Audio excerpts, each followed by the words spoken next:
The Sandy and Toddcast is a Mind Garden media podcast in association with Screw You, Todd Productions.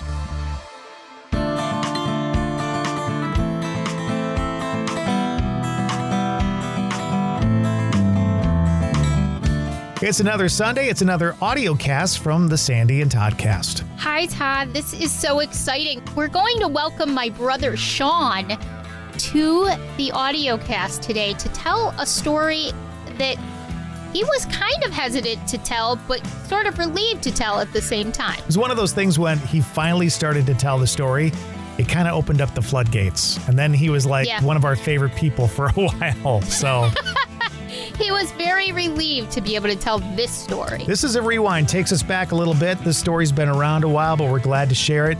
Season 2, Episode 12, Echoes from the Past, is next on the Sandy and Toddcast. What, you beautiful souls. I'm so excited to have this platform where I can share my gifts, the things that I do, what we need to do as a collective energy to really step into soul's path. Reiki and healing and alignment. Oh my goodness, these are all so very important in what we do. I have a daily podcast that I do. You can find me on Spotify and Anchor for your daily vibes, your energies as a collective unit, right? You can also find me on my Facebook page where I really go more in depth with it, but you can find me at Mystic Karma by Victoria. Broadcasting from two very different yet magical places not found on any map. Get ready to discuss the strange, weird, ghostly, crazy, spooky, and odd things that take place around us each and every day. All while having a little bit of fun. This is the Sandy and Toddcast.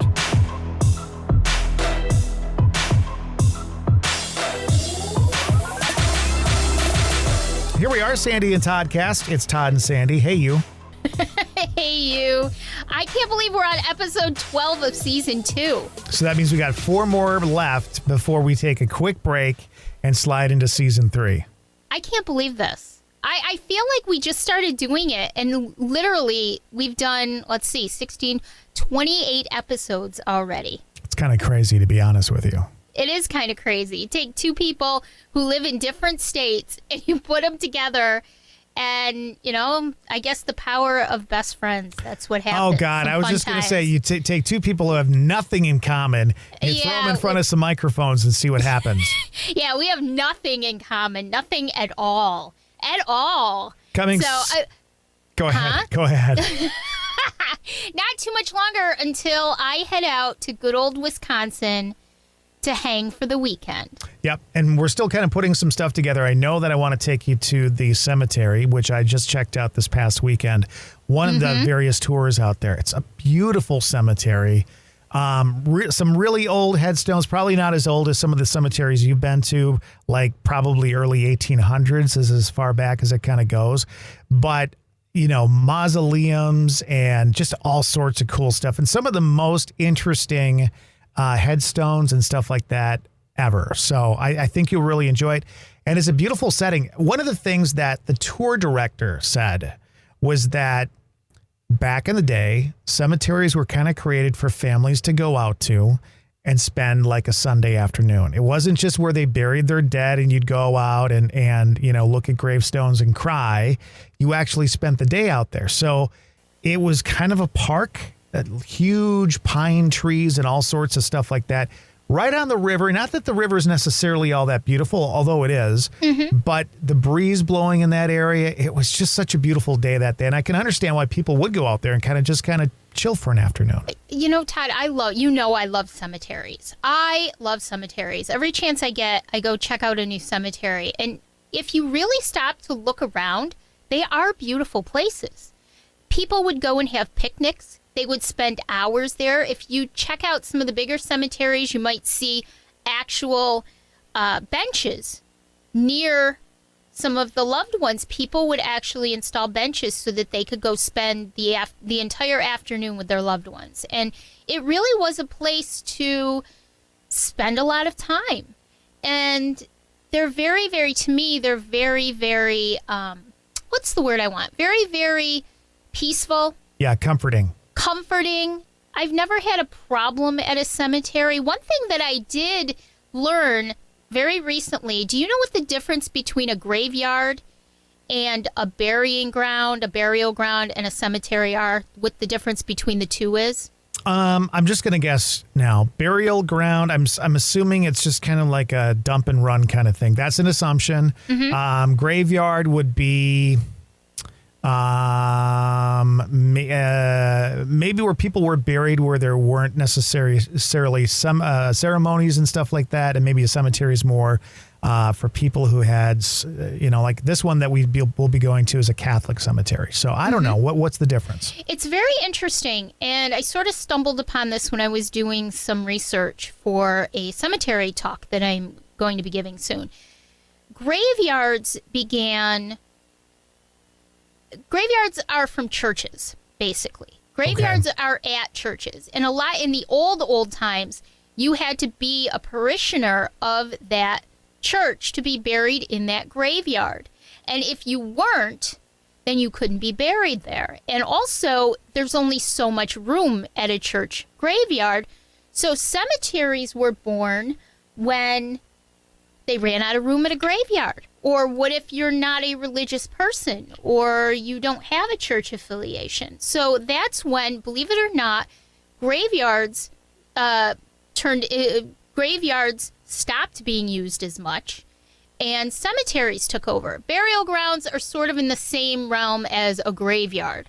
You'll notice that burial grounds are usually older plots, maybe the 1700s. I visited a burial ground on Cape Cod with Mayflower passengers buried in it. But that's the difference between a graveyard and a cemetery. Cemeteries were born after the fact. Graveyards were really the first place that they would bury the dead. Interesting, because in this case, I wouldn't have a place to be buried because I don't belong to a church. Yeah. And that's the thing. And that's why there are a lot of non-denominational cemeteries today. And, there's the Jewish faith. Sure. There's the Catholic, Protestant. And so, interesting. I thought that was very interesting. Heaven forbid a Catholic gets buried next to a Jew. That would be something horrendous. Well, what's funny is that, you mentioned that, is that Dave is Jewish. And I was born and raised Catholic. I don't necessarily consider myself a practicing Catholic, but we thought about that for years. Like, where would we be buried? We would choose a non-denominational cemetery. Right. Because you'd have a Jewish person and a Catholic person buried next to each other. And a lot of the more stringent ones, I don't think, would allow that. So, interesting. So, I know the topic we're going to talk about before we get into the interview with your brother. Yeah. And it has to do with the original Conjuring movie. Yes. Ironically, you wanted to talk about this because this past weekend, my sister Dawn, who's never seen the original movie, watched it. And basically, she was texting me throughout the movie, and the words, F no effing way, I can't watch this effing stuff, what was going on. Because the movie is actually a really good movie. Yes, I love the movie. I did read there was a book written by one of the daughters in the Perron family, and The Conjuring is based on the Perron family. And there is a book, and of course the name escapes me right now, but I'm sure it will come to me in a few minutes. And I actually read that book, and one of the daughters and that daughter appeared on a lot of podcasts that I listened to. And the story in the movie is a little bit different than the actual story. But of course, you need to dramatize it. Hollywoodize it. Yeah. Of course. But I thought that in and of itself, if you don't compare the two, I thought the movie, The Conjuring, was absolutely fantastic. I thought it was very good. Not many movies scare me. That movie freaked me out quite a bit. Yeah, it creeped me out. Absolutely. Yeah. And so I was looking around the internet and I came across a story about the actual house. And the daughter's name is Andrea, and she wrote a book called House of Darkness, House of Light. And it was the true story of what happened in this house. The house itself is in Rhode Island. And the book tells the story of the Perrin family. They had all girls. It was mom and dad and all girls. And they move into this house. And from the time they move into this house, really bad, evil things happen to this poor family. Now, the house itself, I looked up some information about it because it was so interesting to me. It survived this is how old this house is. It survived the Revolutionary War, the Civil War, and the growth of the Industrial Age in America. 8 generations of one extended family had lived and died in it. Apparently, some of them never left. And the land was dispersed among followers of Roger Williams, who founded the colony of Rhode Island. So that's how far back this house goes. I mean, we're talking an old house. The house, this is great. The house was surveyed by the land was surveyed by John Smith. Pocahontas's John Smith. Wow. Yes. And it's just, that's how old this house is. There are a lot of stories tied to it. There are witch stories tied to it. It's just absolutely craziness. And the things that happen to this poor family, you have to read this book. It's by Andrea Perrin. It's House of Darkness, House of Light. You can get it on Kindle all over the place. So anyways, I'm perusing the internet and I see a story about the house. The previous owners of the house knew it was haunted. How they could live there, I don't know. But they always sort of tried to put off visitors and tourists and thrill seekers and people who want ghost hunters and people who wanted to go in. Right. In 2019, new owners took over. Corey and Jennifer are their names. And in February of last year, they apparently opened the house to, they opened it as a bed and breakfast, and then they opened it to ghost hunters and the curious. Now, go ahead and guess how much it costs to do this. Let's talk about that first. Are we talking like a night stay or something, or what? Yeah. What do we get? Yeah. Okay. Yeah. Per person, how much do you think it costs? I'm going to guess it's probably about $200 per person, somewhere around that. Wait till you hear this. It's $125 a person if you stay in the house and or on the property during the week. Weekends are fully booked through October of this year. They're charging a minimum of $750 for 6 people plus $125 per additional person on Friday and Saturday nights. The week of Halloween, of course, is already spoken for. So they are letting the thrill seekers and the curious into a house that is, in my opinion, Todd, pure evil. Who does that? People who are all about making money. And here's the thing. It's capitalism through and through. And I get it to a certain extent. I get it. In order to live in this country, in order to have health care and a house, a roof over your head and a vehicle and a job, it takes money. Yeah. I get that. But where you get the money is also important. And we've kind of discussed this off the air. I loathe people who, listen, if you want to open your house and you want to open it up to seasoned investigators or people who really know what they're getting into, right? That's one thing. Yeah. If you want to open it up to the average Joe to come and spend the night in a quote unquote haunted house, you're putting people's lives at risk. Yeah, I agree. It's one thing to have, I mean, look, there's plenty of bed and breakfasts. I've stayed in them. There's plenty of hotels that are haunted or have activity. Plenty of them. I've never in my life had a bad experience or an experience that scared me when I was staying at a bed and breakfast or a hotel that was active. Never. Would I stay in a house like this? You better believe I wouldn't. I would not put myself in that kind of danger. Now, and that's saying a lot because you'll do just about anything. Yeah. and I've given you hell about it on this podcast 150 times. Yeah. About how you'll do things that you probably shouldn't do. And for you to say there's no way that you would do that says a lot. I don't even want to go on that property. I really don't. Like, the things that I read in that book and the things that I heard Andrea talk about in her appearances on podcasts, and yeah, even the movie included, there's no way you could get me on that property. I just wouldn't do it. And you're right. I'm the kind of person that would, there's a coffin. Here, let me open the coffin door and see what's underneath the coffin door. And then the guy that's in not Pet Cemetery, Salem's Lot, the purple guy. Oh, yeah. That guy comes out and you're like, ooh, I shouldn't have done that. But you'd still do it anyway. Mm-hmm. Yeah. Mm-hmm. And you're right. I just don't understand this one. I'm just not really sure that this is the smartest thing to do. It makes me question if these people really truly understand what they're doing. They don't. No. And it's obvious by what they're doing. And this just continues to fuel the whole thought process on paranormal and investigations and all that kind of stuff. Mm-hmm, mm-hmm.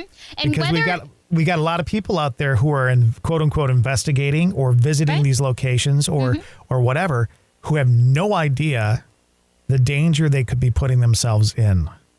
I did the church investigation a couple months ago, and it was fascinating. And I experienced some things that I'd never experienced before. So it was definitely a learning experience for me. But of all the stuff that I've ever done, it probably had the darkest energy I've ever felt. Mm-hmm. And I myself, just from that investigation, don't know if I'd be interested in going back to that church. Right. And that's not even close to the things that have happened in this home. So when you have people, love them or hate them, when you have people like the Warrens deeply affected by that house, I question letting people go into that house. I really do. Why hasn't that house been destroyed? I don't know. Why haven't at some point, instead of keeping it built and therefore human occupancy, why not just bulldoze the damn thing and leave it empty? It's so hard because the house was built in about 1736. So you're talking John Smith, Pocahontas John Smith surveyed the land. The land itself was deeded in 1680. So you're talking here in the Northeast, we have some of the oldest land settlements, the oldest colonies. I understand the feeling, the need to preserve something, but when you have something like that, just don't put people in there. Don't. Are they not getting any activity? I don't understand. It just is very confusing to me. I just don't feel right about someone like, my brother, for example, who may have some gifts but has absolutely no idea what to do with them, thinking it's a thrill to go stay in the Conjuring house and ending up putting himself or his family in danger because he doesn't know what's going to happen or what he's doing. Right. He's not gonna do anything to protect himself. Your average person is a thrill seeker. They're not gonna do anything to try to protect themselves. And even if they do, could they really? When you've got people being thrown across rooms? I don't know. So I just thought that I have to say it kind of ticked me off a little bit. And like you said, if I say that I wouldn't stay there, that says something. Do you have an address for the house? I don't have an address for the house. Because I would like to do what we did with the Amityville house and see if I can focus in on it on Google Maps. Let me see if I can find it, and maybe on next week's episode, maybe we can figure something out. Okay. And we'll put it in our show notes, or we'll put it on our page for everybody to go with that episode. Sounds good. Yeah. I like it. All right. All right, time to check in with Your brother? He's got stories of his own? My brother, Sean, and he lives not too far from me, about a half hour away. And I didn't know any of this stuff until about 3 days before we talked to him live. And I had no idea he had abilities because he never talked about it. And I really think that he has some abilities. He really helped start our podcast way back because he's the one that got us to realize that not everybody talks about the things they experience. Yeah. And that really is a basis for what this podcast is all about. Season 2, episode 12 right now, Echoes from the Past on the Sandy and Toddcast. So here's the deal. Sean started telling us some stuff last week that I had no idea about, and things that he's experienced in his life, stuff that have happened to him, that has happened to him in his home. And Sean, first of all, thanks for coming on today. And oh God, Dave's watching now. Oh boy. Ladies and gentlemen, that is Sandy's Dave right there. And I promise you I will not take you to a cemetery today. Oh boy. Famous last words. Listen, maybe to a bar mitzvah, but not a cemetery. Listen, you guys don't know what a good cemetery That's right. is. Listen, you don't know. Oh, I hear that all the time from my wife too. It must be a woman thing. You don't know. Anyways, so before he tells stories of his life, I want to know about growing up with Sandy. Anything? How about growing up with Sean? Okay, start with that. Growing up with Sean.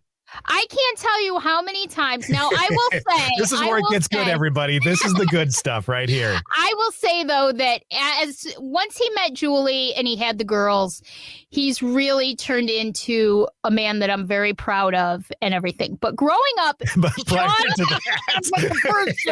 first years of his life, I couldn't stand him. No, he drove me bonkers. I can't tell you how many times I had to... And he would do stupid things. He would get in trouble for stupid things, right?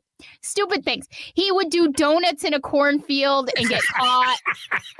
There was the time that he and his friend, like, they used to do demolition derbies, and they went and got this old junk car and they stripped it out because, you know, you can't have seats in demolition derby cars. Yeah, you're going to tell him this one. And they stripped it out and they threw the stuff on the side of the road, which, okay, be stupid, right? But they left the receipt in there with their names on it. Okay? So, of course, that was tipping the scale. Dave and I had to go to court. And I had to take custody of him. So he had to live with me. So that he wouldn't have to go to jail. Sandy, tell him the story about how you came home early and I was having a party in your apartment. Oh, how about I went out so this was when he was living with me. And I went out one night and I come back and I see girls dancing around. I lived on the second floor. I saw girls dancing around in the window of my house. Listen, that's pretty typical. I would think that'd be very typical to see girls dancing around in a window. And I go upstairs and I'm like, what is going on? He was having a party while I was out. I said, everybody out. And then when he was a little kid, I just have to tell this one. He wanted to be called Bulletproof Vest. He wouldn't answer to the name. He wouldn't answer to the name Sean. Stop. What the hell is that about, Sean? Now, see. I had this much respect for you. These stories actually that she's been telling, more respect for you because you are out there, but now it's just, it's dwindling. Yep. We had to, for 2 weeks straight, he would not answer to his name. He would only answer to Bulletproof Vest. And that's what we had to call him. And granted, he was like 6. So I'll give him that. It wasn't like 2 years ago. But yeah, so that's what... So that's what growing up with Sean was like. Well, Bulletproof. Can you top that at all? I do have to tell this story. I remember when I was a kid in the 80s, parenting was completely different. Oh, yeah. You beat the shit out of your kids and they never did it Sandy again. walking out of the house one day, me, her, and my mother were going to go somewhere. And in front of the house, there was a picnic table. Sandy said to my mother, she goes, I'm not going with you. There was an argument. My mother, yeah, we had an argument. Fine, stay here. So Sandy went and sat at the picnic table. My mother got in the car and said, come on if you're going. Well, Sandy looked at her and yelled a few choice words to her.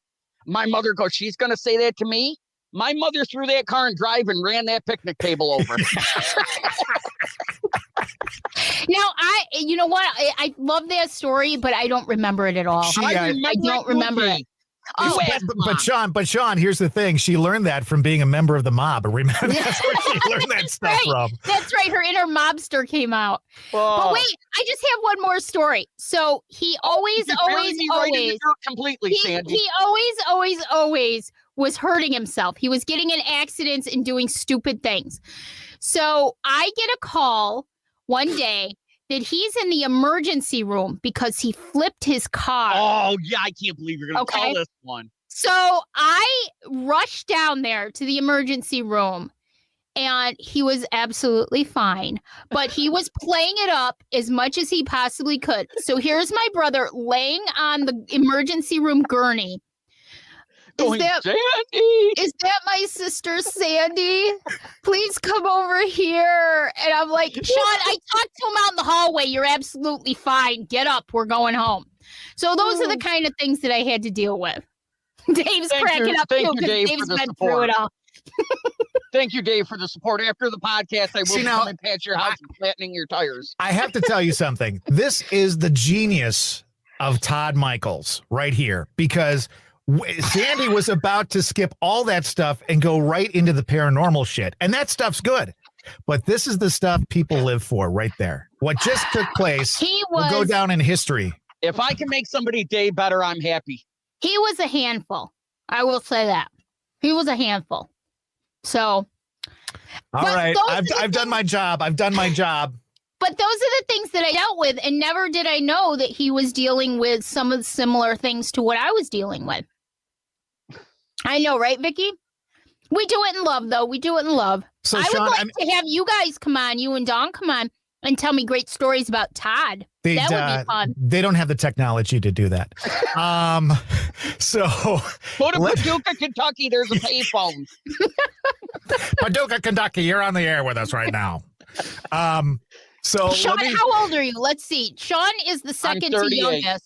Yeah, Sean's the second to youngest, and I'm the oldest. So I'm 50, and he's 12 years. That's why I had to take custody. Don't worry, Sandy. I will find you a good nursing home when it comes time.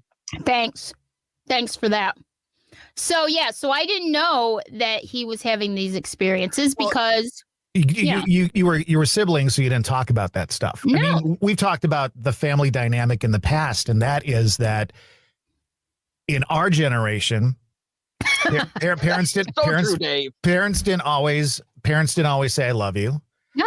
Siblings never really shared, what was going on in their lives. So you didn't know. And if you grow up having these experiences, and I'm thinking about all my friends that are listening in right now, like if you have these experiences growing up, the first thing you think of is, oh, I have an overactive imagination. Oh, I'm fucking nuts. People will think odd of me, all that kind of stuff. So you never talk about it. Right. And then all of a sudden you realize, guess what? There are other people. And I am 51 years old, and I'm just realizing my sisters and I have experiences too. And finally at our ages, we're able to kind of discuss them and not feel like we're fucking crazy. Well, do you remember when we were talking about St. Nazianz and were you with Vicky you used to drive? Yes. Yep. And she said to you, why didn't you ever tell me that you were having these visions and these thoughts and these ideas? Because you just don't. Yeah, you just don't do that. You keep that stuff deep down. And like the type of friends I hang out with, they're, they're blue collar and stuff. It's just not something they talk about. Right. Right. So I kept it to myself, and I'm the type of person, if something happens, the first thing I try to do is, okay, this happened, or this is the problem. There's got to be a reason why it happened. Right. And some things when you sit there and you cannot find a reason that would happen, now you're like, well, what's going on? Right. Right. Stick around. We'll be right back. In the meantime, here's something pretty cool to check out. Tarot time. If you're listening to this podcast, the divine messages are definitely for you. Let's combine science and magic, shall we? Root cause analysis, business planning, counseling, and good old-fashioned intuitive tarot readings so we can improve your near future circumstances by addressing your present scenarios. Please follow me on Facebook, Instagram, Twitter, and TikTok. For more in-depth tarot consultations, please book your readings at positivetarotwisdom.com. Infinite love and blessings for everyone. Now, let's get back to the episode. And I think that goes from investigating paranormal. It's the same process. Okay, Yep. This happened. What is it? What could it be? We see a picture. We may see a face in the window. Is it a face in the window? Is it a reflection across the street? What is that? But if you can't figure out what it could be or what it seems to be, it could be something else. And that's exactly what Sean was just saying. See, and I have also, quickly I'll tell about it. I'm deaf in one ear. A couple of years ago, they took my eardrum and everything. And with hearing in the one ear, I have a constant tone in my ear that I hear all the time. So sometimes when I hear something, I wonder, did I really hear that? Or is that because the way my hearing is? Mm-hmm. Right. Well, but when you hear something and then the person next to you hears the same thing, now you know, okay, it's not that. Something really was heard. Right. Yep. Let's dig into some of the stuff that you've experienced in life. Well, you share whatever you feel you want to share. Sandy, if you know some of the stories, you can help them along. And I know we've got some pictures and video to go along with some of the stories. I'll start out. When I was younger, little things would happen. But I really think that as you're younger and a kid, you're open more to, oh, that's just life. You don't know a lot about life yet. You're a young kid. So you just chalk it off as that's part of life. But as you get older and you learn, you're like, that's not something natural in life. Something else has to be going on. Right. When I first met my wife, we were together a couple weeks, and we were laying there in bed one night, and it hit me like a memory, like I was there. I woke her up and I said to her, I said, when your grandfather died, were you at such and such house at such and such place? And I had only known her for a couple of weeks. There was no way I could have known that. And I told her stories about things that her and her grandfather did and everything that she had never shared with me. Nobody had ever shared with me. And she said, how did you know that? And I said, it came to me laying there with my eyes closed that night. And that's what kind of got things started. My first daughter was born, and my first daughter has mild autism. And I really feel because of that, she not only being young and close to the veil, as you say, but I think she's open more. When she was little, she would be in her room and she would be playing and talking as kids do. But it was really like someone was there. And this went on for a long time. And through a friend of my wife she worked with, she used to be a caregiver of my grandfather. And I didn't know that one day until me and this woman my wife knew started talking. She says, I have pictures of your grandfather. I said, oh, I'd love it if I could get copies. She said, sure, no problem. She gave me copies and I put them up on the wall. And my daughter came downstairs one day and she looked up at the picture of my grandfather and she pointed. She says, Dad, that's the guy that comes to me and plays with me. So I really feel that my grandfather was there. Hey, Sean, I want to ask you something because I've always had this thought process that autism or people who deal with autism are also more open to that veil, open to things. And it kind of, whether or not it triggers the autism or whatever it is, I really wonder that. And I know Lisa, who's just commenting, has some thoughts on that as well. But do you feel that way about your daughter, that maybe the autism enhances her ability to be open to stuff? I do. And my other daughter, my youngest daughter, who is 5, she was born with cerebral palsy. And she seems more open to things. And she has expressed that there's somebody that comes and plays with her also. But we haven't shown her the pictures yet because we want time to go on and see what she says about it. Right. I would like her to be able to, because I've asked her several times before, well, tell me what he looks like. I don't want to just show her the picture from the beginning and she says, maybe as young kids do, oh, that's him. I would like to have her describe him as much as possible and then show the picture and she say that's him. Then that gives me more evidence that she is really seeing him. Right. And let me just interject here real quick. It does run in families. Yeah. It does run in families. I at the time growing up, I didn't realize it, but now that I look back on it, there's a lot of things I look at that my grandmother had abilities as well.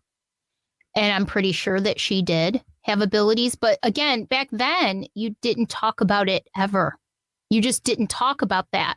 She had a dream that something was going to happen to me that actually came true, but she almost said it in a joking way because you almost didn't believe that stuff yourself when it was happening, you know? So it doesn't surprise me that now that I know that he is open and that the girls are probably open as well. And another thing is my wife, you know, she watches all these shows on ghosts and everything as I do. But, and to a certain extent, I feel the same way, but she is very worried about something negative coming out of all the positive we've had. So over the years, there's things that have happened that I don't even talk to her about because I feel if it wasn't a big thing or something like that, why get her nervous and upset? So I just keep it to myself. Mm-hmm. But we bought our house about 6 years ago.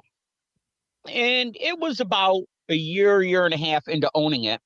I came home with the girls one day and there was a gentleman parked across the street and I looked at his truck and it had Florida plates on it and he was taking photos of the house.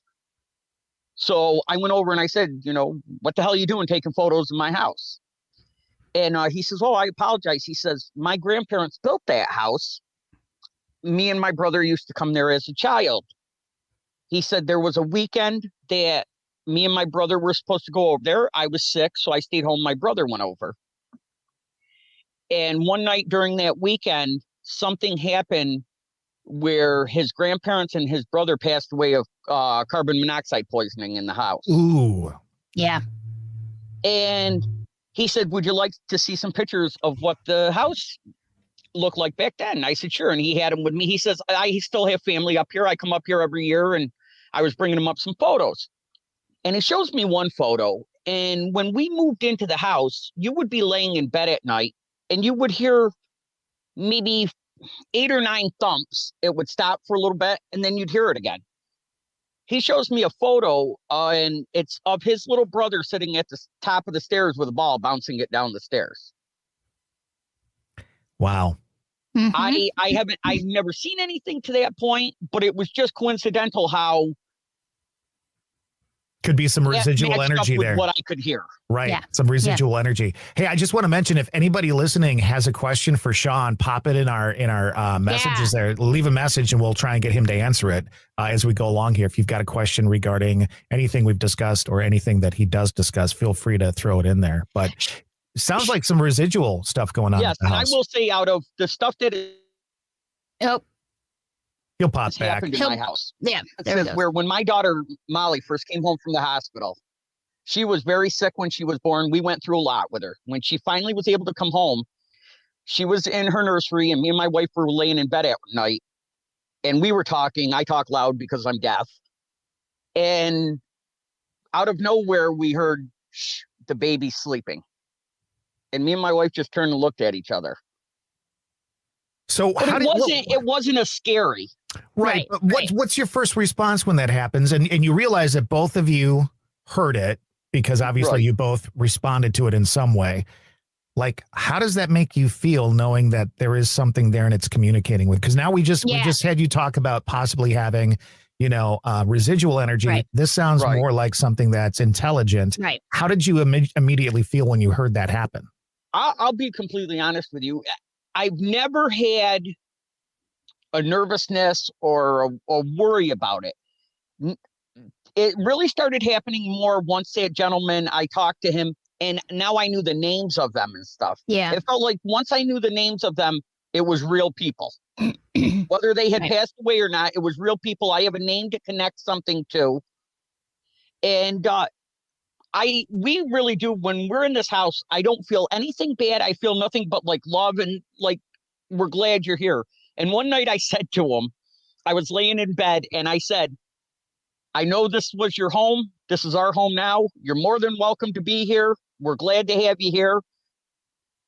But we don't want no shit.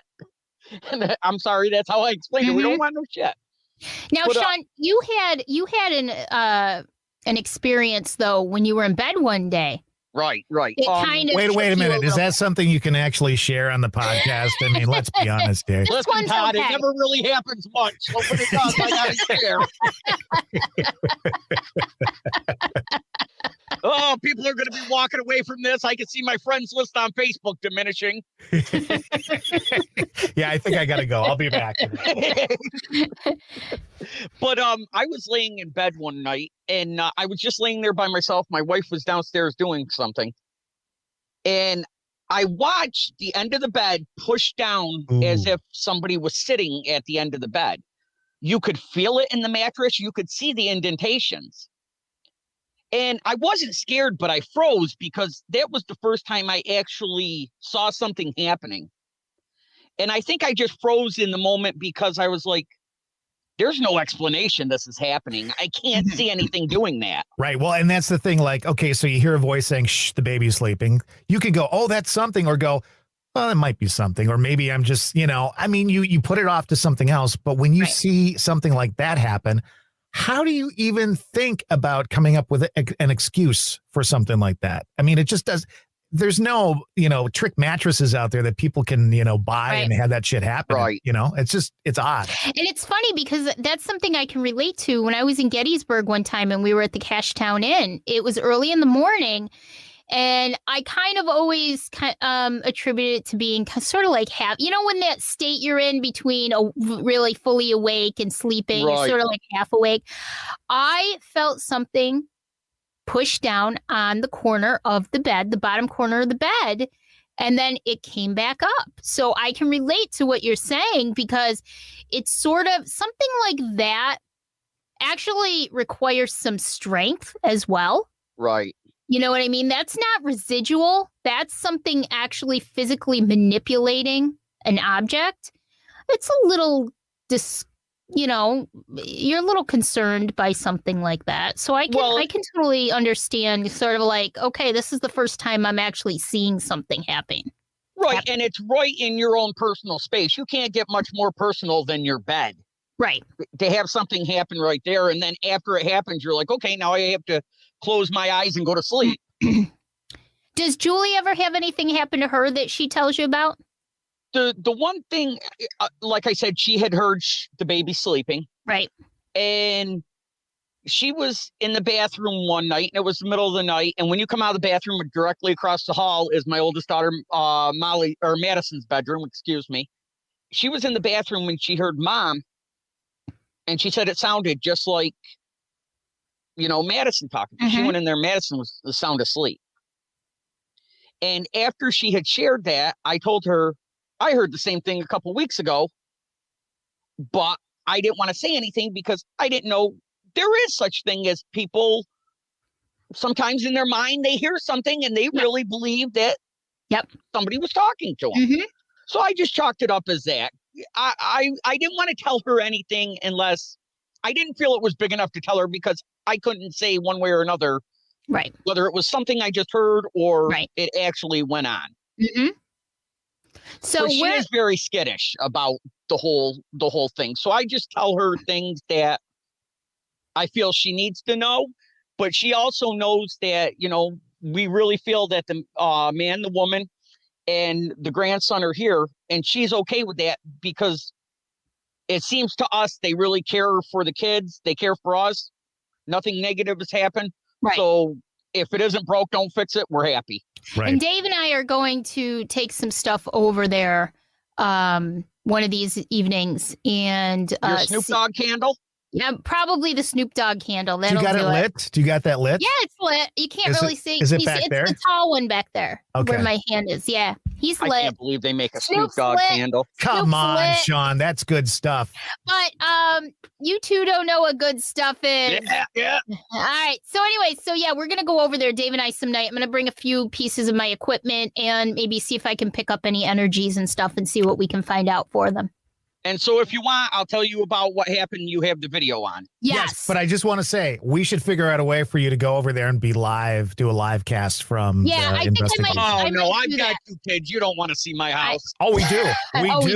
We do. We'll make lots of money on this. We Trust do. me. We do. Yeah. So before we get to that story, though, just a reminder that you can help support us.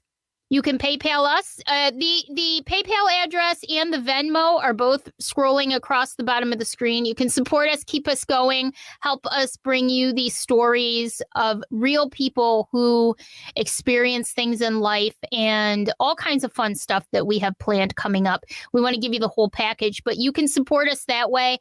And we'll just continue to try to support you guys as much as we possibly can because, no matter what you're going through in life, it's sort of a parallel. They're all parallel together. It doesn't matter.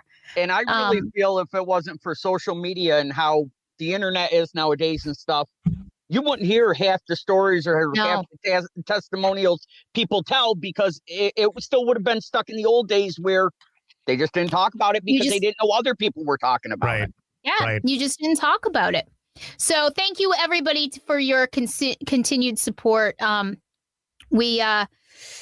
We can't thank you enough. We're having a ball, but, it does cost money, and we want to be able to bring you guys the whole package. So any support that you can give us, Patreon is coming soon. You can join our group, Stay Weirdos, the Friends of the Sandy and Toddcast. Please do that. Please do that. Yes. Besides liking our page, join the group because we can have some interaction there throughout the week when we're not doing these. It's kind of hard to do a lot of interaction on the page. Facebook doesn't make the actual pages very interactive, but we can do a lot more. We can interact a lot more in our group and maybe do some group only lives, so that we can all get together. Again, we just want a safe haven for everybody to be able to come together. So make sure you join our group. And even if people have never had an experience, it's just nice to come in here and it might prepare you for someday if you do have an experience. Yeah. And some people are just curious. And if you just want to come in for a laugh, I mean, ranks right up there with the Don Rickles celebrity roast. Don Rickles. I love Don Rickles. Oh, I met him. All right. So back to the story. This one kind of threw me off a little bit. This is a very interesting story. So, Sean, tell us what happened with you. When did this happen? Friday, I believe it was. Okay. Or Thursday night. I'm sorry, because I got a hold of you on Friday. Yeah, at 9:00 in the morning. Thanks. The Ghostbusters never sleep. I can't call you early. Exactly. Who are you going to call? Your sister. Oh, I'm sleeping. Leave a message after the beep. At least you didn't video call me. And then it was funny because I go, oh, I didn't want to bother you. Did I wake you up? She goes, yeah. I said, well, let me tell you my story. But it's a good story. So tell us what happened. Walking, my dog, my German Shepherd, Chloe, I take her across the street from my house, the whole other side of the street across from my house. There used to be a factory. There's the main building, but everything else has been tore down. So I take her over there and I let her run and play. There's this one section where the concrete and plank flooring still is. And over time, around the border where the building used to be, there is little shrubbery and trees that have grown up. A couple years ago, right on the corner of where the shrubbery is, a young man took his own life. And my daughter was actually one of the ones that saw the body over there. And then the neighbor went and had called the police and everything happened. And since then, his family members have come over periodically. And they leave, mementos and things like that at the site where he passed away.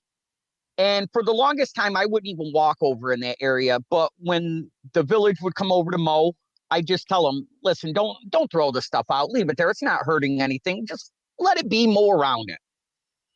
And the other night I was over there with Chloe and the wind was blowing and some things were blowing across the grass. So all I did was I picked them up and I put them back where they were.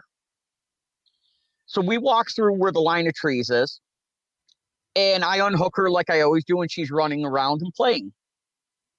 She doesn't go too far from me because she always wants to make sure where I am. She turned around, and when she turned around, she lifted her lips up and showed her teeth like somebody was coming at me. She started running towards me, and she jumped right in front of me as if to go after somebody. The same time she jumped as if to go after somebody, I got hit in my shoulder hard enough where it put me down to the ground.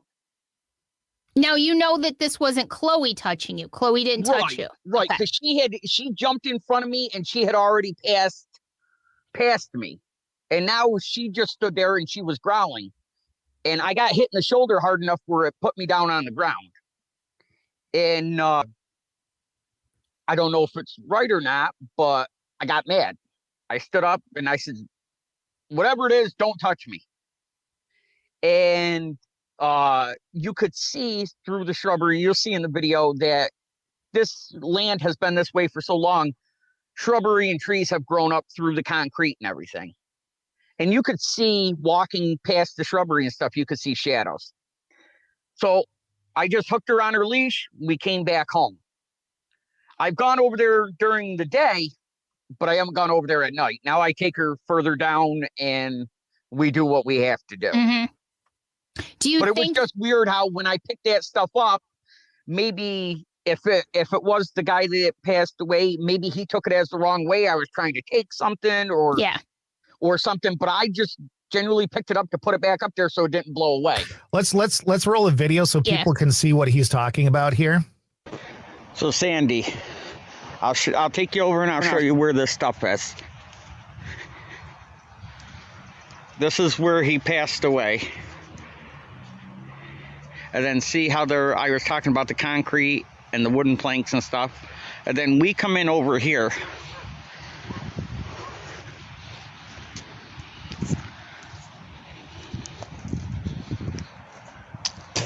And then see the little sapling trees I talked about. And then we always walk in through here. And there's the stuff over there. And then what I always do is, Chloe, hold on. Chloe, come. And then I always unclip her. Go, Chloe. And see, she runs around in here. And that's what's left of the old factory. And this is what we do. Look at that German Shepherd. She's beautiful. She is. She's a good girl. She's a good girl. So she went running out where she was at, and then she came back to you, and that's when she... That's what she always does, like you saw in the video. As soon as I unhook her, like I taught her that where, in case somebody was ever coming at me or my children, when I tell her to go, she takes off. That's her thing. But she only goes so far to make sure where I am. Right. And when she turned around, that's when... I've heard they say that cats and dogs and certain animals can see things we don't see. Mm-hmm. So I really feel when she turned around, she saw there was a threat towards me and she reacted. Yeah. She saw something I couldn't see. Yeah. Yeah. And I think that's right. And I feel like maybe he did misunderstand your intentions because that was the first time you ever touched anything that belonged to that. There's also the possibility that there are there's other energies there. And she has reacted in my home also. And she was a rescue dog and she instantly bonded, like I say, with both my children that have disabilities and stuff. And she has reacted to things in the home, but in the home, she reacts in a loving way. Right, right. I would just suggest, we're going to wrap up in a sec, but I would just suggest, like I told you the other day, when you go there, do the same thing I do in cemeteries. Preface it. I'm only here with my dog. I'm here in total respect. I mean no harm to anyone here, and do it every time you go and just say, I just am here. I respect everything about this location. We're just here to play. Right, right. And set your boundaries. Set your boundaries when you go. And I don't think that will happen again. I think and I must say, I really enjoyed being on with you. Tomorrow night, I'm probably going to be on Jimmy Fallon now, and I won't forget you. Well, listen, sorry that you have to step down to Jimmy Fallon after doing this. Right? You know what I'm saying? And if anybody wants to put a cashier check in my mailbox, let me know. I'll give you the address. Thank you so much, Sean, for yes, thank you. for joining us. That was really cool. And maybe we will do a live investigation at the house. Maybe we'll do a quick little live cast when we go out there some night and see what we can come up with. I think we as can long do that. as we don't have to sit in my car, because I've learned after an hour these seats aren't as comfortable. We'll have to get some disco lights for Sean's car. Oh, Sean will get you disco lights. I have neon. Oh boy. Oh, now I've started something. He's gonna hook up this car. He's gonna, what do they call it, Sean? Echo 1. Oh boy, he wants to turn into the Ghostbusters car. And I just want to say quick before we go, thank you for everybody that listened. And I hope that by somebody listening, maybe they saw me be able to be easy to share things, and that makes somebody else want to share. Yes, because that's what we want to do here. Share. All right. Thanks, and guys. not like Cher Bono. No, we're not talking about Sonny and Cher. No, not at all. All right. See you, everybody. Babe. Happy Sunday, he's guys. singing now.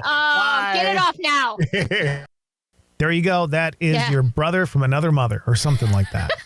Well, he's my brother from the same mother, but sometimes I wish he was a different mother. I have so many stories about Sean growing up.